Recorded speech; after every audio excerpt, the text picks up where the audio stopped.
Bonjour à toutes et à tous, bienvenue dans Rencontre. Un nouveau tour de négociations commerciales entre la Chine et les États-Unis s'est terminé récemment à Beijing. Comment les deux parties ont réagi aux résultats obtenus lors de ces discussions? Faut-il voir un signe plutôt positif ou au contraire négatif pour l'avenir des tensions entre les deux pays? Aujourd'hui, nous allons en discuter avec notre invité.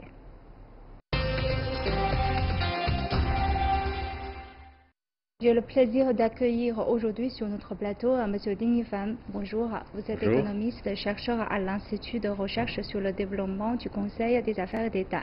Bienvenue sur notre plateau.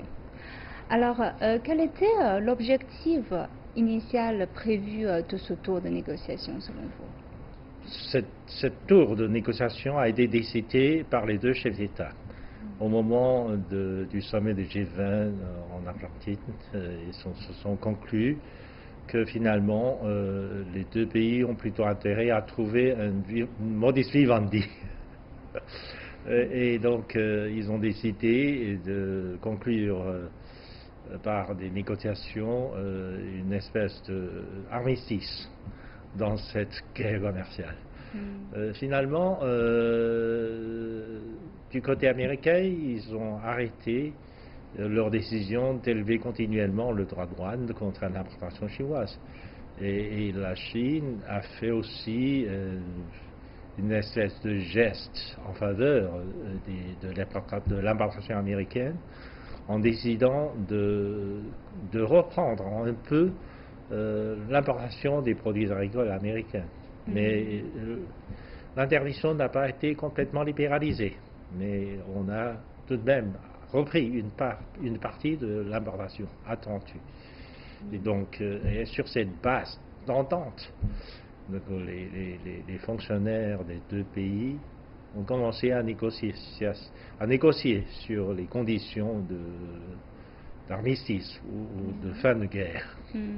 Alors il faut quand même rappeler qu'il y a une date d'échéance, c'est 90 jours, on a prévu 90 jours. C'est ça, on a prévu 3 mois pour la fin de la négociation. Donc il faut conclure quelque chose à la fin de 90 jours de négociation. Et cette fois, on a vu qu'à l'issue de ces négociations, on trouve une annonce officielle sur le site du ministère chinois du Commerce.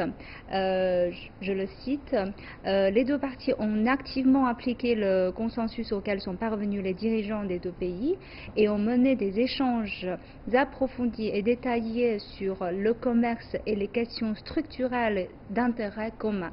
Oui. Un dialogue qui a permis de renforcer la compréhension mutuelle et de poser une base permettant de régler les préoccupations de chacun.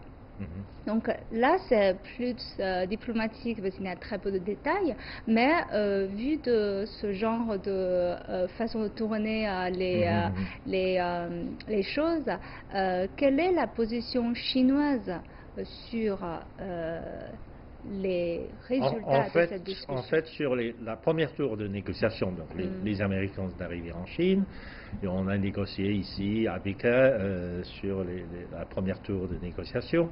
Bien sûr, si on divise les conditions posées par les Américains, parce que la guerre a été provoquée par les Américains. Donc les Américains commencent à poser des questions, poser des conditions, des questions, etc. On commence à négocier sur ces questions-là. Il y a des conditions de 3 ordres. Première catégorie de conditions, c'est une espèce de rééquilibrage de la balance commerciale.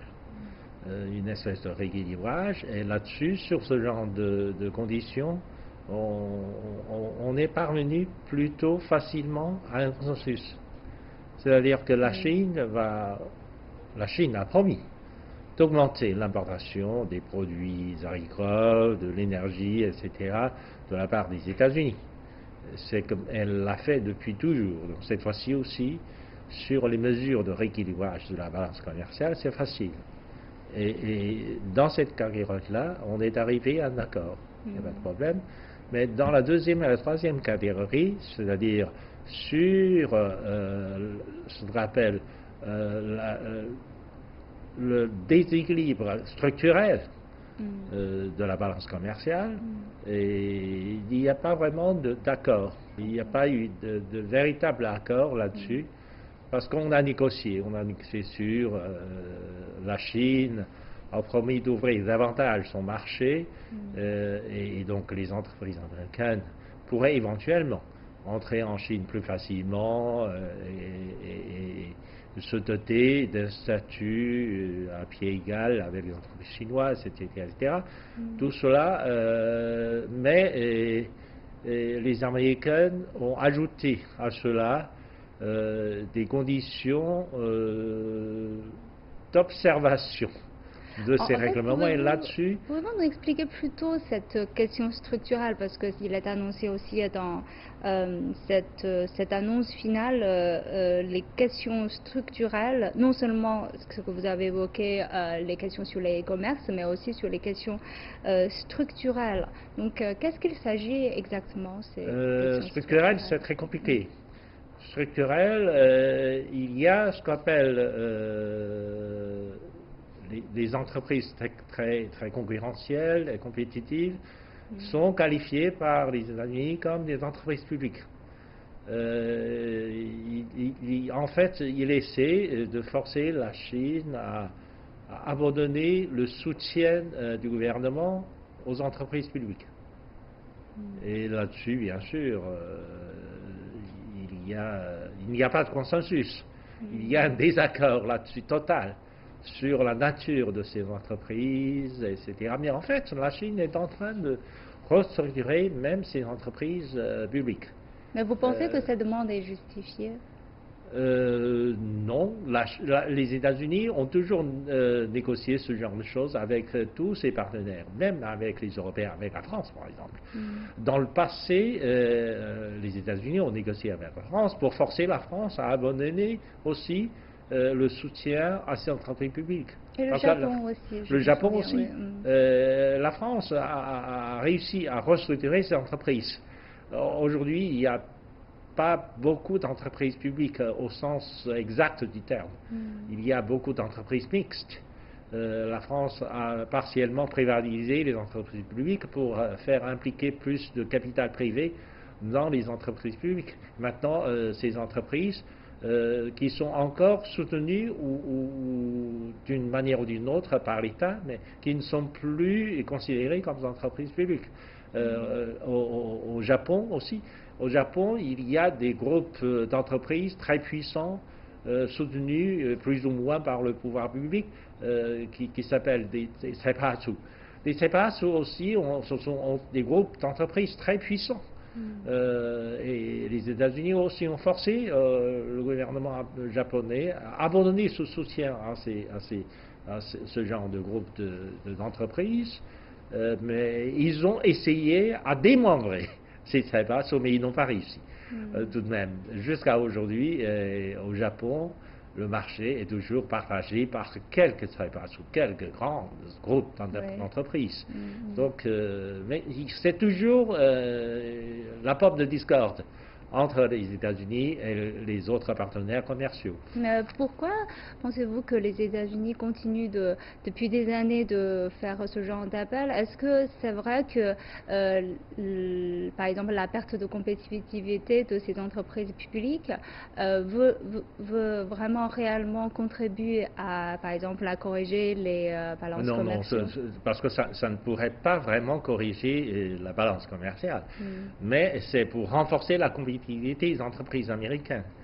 Parce que, en fait, il ne faut pas oublier que les États-Unis ont été industrialisés un peu plus tôt que les autres pays, ou que les autres pays après la Seconde Guerre mondiale, parce que les entreprises américaines ont bénéficié d'une situation un peu particulière pendant la Seconde Guerre mondiale. Si bien qu'à la sortie de la Seconde Guerre mondiale, les entreprises américaines sont prédominantes sur le marché pratiquement partout dans le monde. Et les autres pays, la France, le Japon, l'Allemagne, etc., dans la reprise de l'économie, etc., ces entreprises étrangères-là étaient en défaveur ou défavorisées dans la concurrence internationale face aux entreprises américaines. Donc, ces pays ont utilisé plus des sources publiques pour soutenir la formation de leurs grandes entreprises. Ils ont réussi. La France, par le statut des entreprises d'État, par des entreprises publiques. Au Japon, c'est la constitution des teppanyaki, etc., etc. C'est un moyen normal C'est un moyen normal pour les pays qui ont en retard sur le marché, sur la position de marché international. C'était cela, mais les Américains, pour reprendre leur prédominance sur le marché, utilisent cette formule pour forcer les autres partenaires commerciaux à abandonner leur politique dite industrielle. Parce qu'à un moment donné, ce genre d'action de soutien à leurs entreprises nationales, au Japon, en Europe, etc., était appelé des politiques industrielles. Ces politiques industrielles ont été d'abord critiquées par les États-Unis, puis pour favoriser la position des entreprises américaines sur le marché international. Donc, il s'agit là d'un désaccord profond entre les États-Unis et la Chine maintenant. On peut arriver à un modus vivendi à la fin, parce que la Chine est en train de restructurer ses entreprises, son secteur public. Donc on va faire un peu comme les Européens ou comme les Japonais, on va essayer de trouver un compromis avec les Américains. On va partiellement privatiser les entreprises publiques pour impliquer plus de participation du capital privé dans les entreprises publiques, pour dire que finalement la Chine, ce sont des entreprises mixtes, ce ne sont plus d'entreprises publiques. Mais il y a d'autres choses dans cette annonce qui est très brève, surtout. Il y a le renforcement de la compréhension mutuelle. C'est assez intéressant parce qu'il n'y a pas vraiment de détails sur qu'est-ce qu'on a négocié, mais il y a ce renforcement de confiance, de compréhension mutuelle. Donc pensez-vous que le manque de confiance mutuelle constitue une des raisons à l'origine de ces tensions commerciales? Bien sûr, bien sûr. Je pense que cette peur face à la montée rapide de la Chine en puissance a été à l'origine de cette guerre commerciale. Parce que les gens qui ont pouvoir autour de Donald Trump pense que finalement, si la Chine est devenue puissante rapidement, c'est grâce à son exportation, c'est grâce au commerce international. Donc, par la guerre commerciale, il veut forcer ce qu'on appelle decoupling, donc une espèce de découpage de la Chine, de ses liens étroits avec les États-Unis, avec le marché américain. Cette interdépendance, vous voulez dire? Oui, cette tentative consiste à interrompre le lien économique ou l'interdépendance entre la Chine et les États-Unis. Finalement, personnellement, je pense que c'est un acte suicidaire. C'est un acte suicidaire parce qu'intérieurement, ça va provoquer une crise aux États-Unis. Il y a aussi, côté les États-Unis, il y a aussi une déclaration qui a publiée après ce tour de négociation. Et comment interprétez-vous l'attitude des Américains envers les résultats obtenus lors de ces discussions Les Américains ont montré plutôt une attitude ambiguë.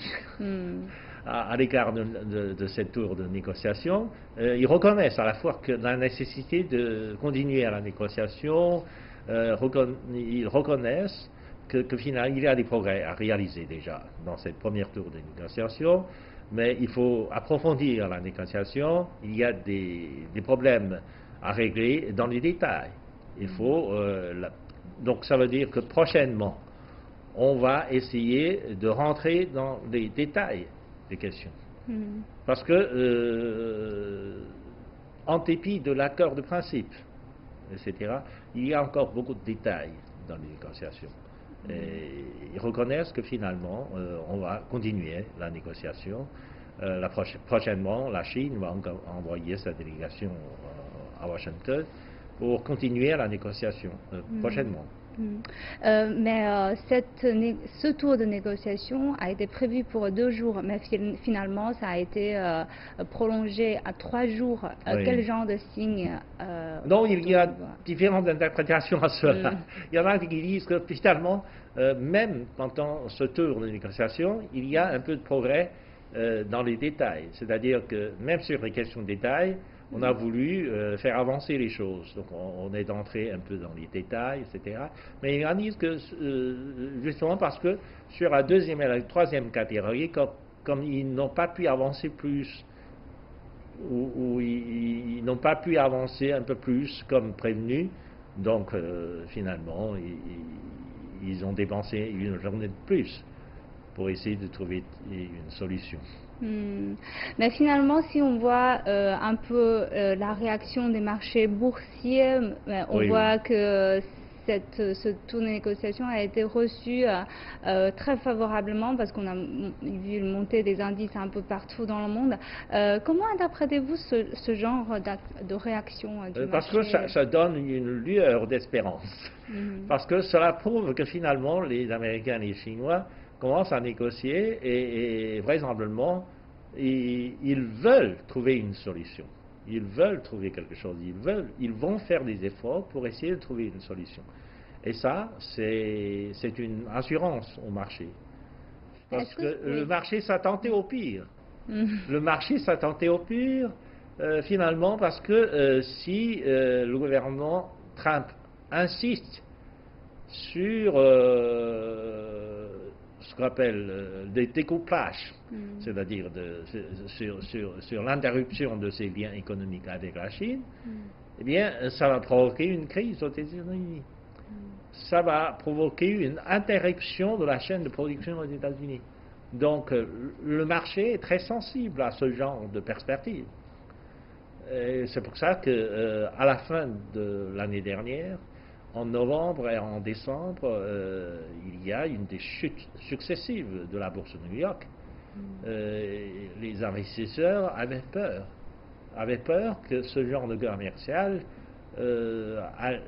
aille entraîner une récession, d'une certaine manière, aux États-Unis. Et ce tour de négociation, bien n'ayant pas arrivé à une fin de guerre commerciale, donne tout de même une lueur d'espérance. Et ça joue, c'est comme une espèce de dopage au marché. Donc le marché a monté un peu à cause de ça. Donc c'est-à-dire que même si les deux parties n'ont pas vraiment donné une position très claire, ils sont quand même interprétés comme un signe positif. C'est ça. Alors, quelle est aujourd'hui la position de la Chine face aux demandes américaines? Finalement, la position chinoise est claire. Le gouvernement chinois a exprimé à plusieurs reprises la volonté d'arriver à une fin. Donc on veut vraiment négocier avec le gouvernement Trump pour arrêter cette guerre commerciale. On est prêt à faire des concessions, en fait, franchement, à faire des concessions. Les concessions ont été exprimées à plusieurs reprises par le négociateur en chef, donc le vice-ministre du commerce de MOFCOM, qui avait exprimé à plusieurs reprises que finalement on est prêt à baisser, par exemple, le droit de douane sur l'importation des voitures américaines. On est prêt à reprendre l'importation des céréales, des produits agricoles américains, etc.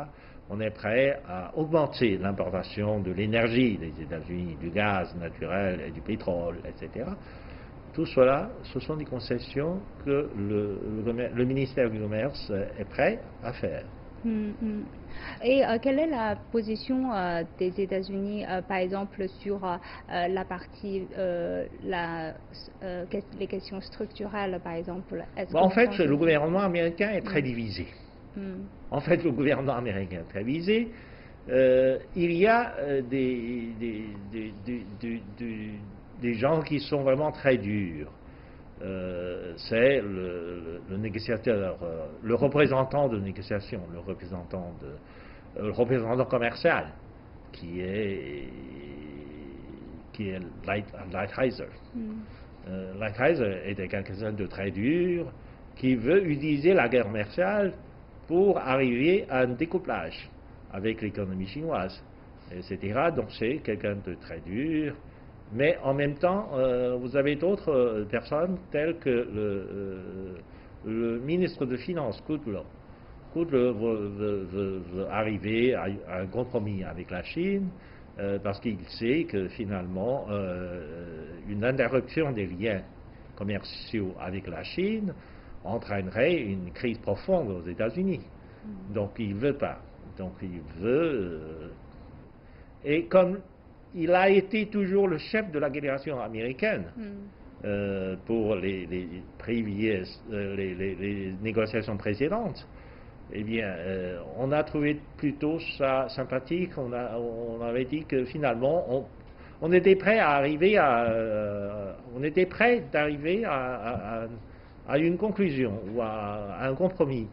Mais finalement, la décision a été remise en cause par Lighthizer et Navarro. Navarro est en quelque sorte le conseiller commercial privé du président Trump, parce qu'il est président d'une commission commerciale, mais c'est un poste créé spécialement par le président Trump. Il n'existe pas ce poste. Il a été créé par le président Trump, donc il est une espèce de conseiller commercial spécial du président Trump pour cette guerre commerciale. C'est un dur pur. Déjà, il était professeur en économie dans une petite université en Californie, mais avant d'être nommé à la Maison-Blanche, il avait écrit plusieurs livres contre la Chine, disant que si l'économie américaine était en déclin, c'était à cause de la Chine. Il attribue tous les problèmes de l'économie américaine à la concurrence de la Chine, à l'exportation chinoise vers les États-Unis. Donc, le gouvernement Trump est très divisé là-dessus. C'est vrai que c'est pourquoi on avait plusieurs fois, par exemple, à l'issue d'un tour de négociation, les gens semblent optimistes. Et puis après, tout d'un coup, on revient comme si rien s'était passé. Mais pensez-vous que cela va continuer comme ça? Je pense que cela va continuer jusqu'à ce que l'économie américaine connaisse à nouveau une véritable crise. Et c'est probable. Ce n'est pas à exclure. C'est probable. Parce que le monde entier est en face à un rétrécissement de monnaie, de la politique monétaire.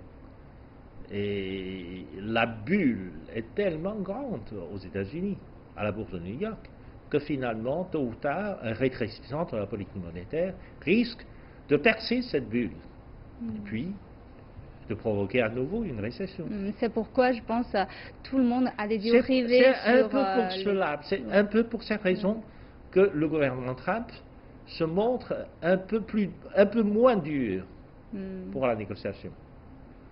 C'est aussi la conséquence de la chute successive de la bourse de New York à la fin de l'année dernière. Donc la situation semble très compliquée, donc on ne peut pas tirer une conclusion claire là-dessus. Oui. Mais d'autant plus que le gouvernement Trump n'a jamais été très certain.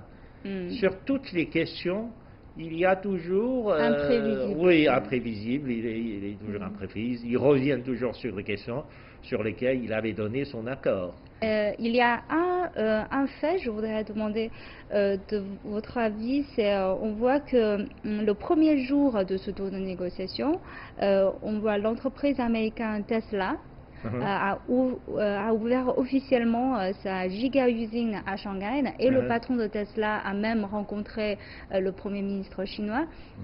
Donc quel genre de message cela transmet? Est-ce qu'il y a une coïncidence entre l'ouverture de cette usine et en plus il faut rappeler que cette usine est complètement à capitaux étrangers. Donc est-ce qu'il y a une sorte de coïncidence entre... Ce n'est pas une coïncidence parce que c'est un processus qui continue.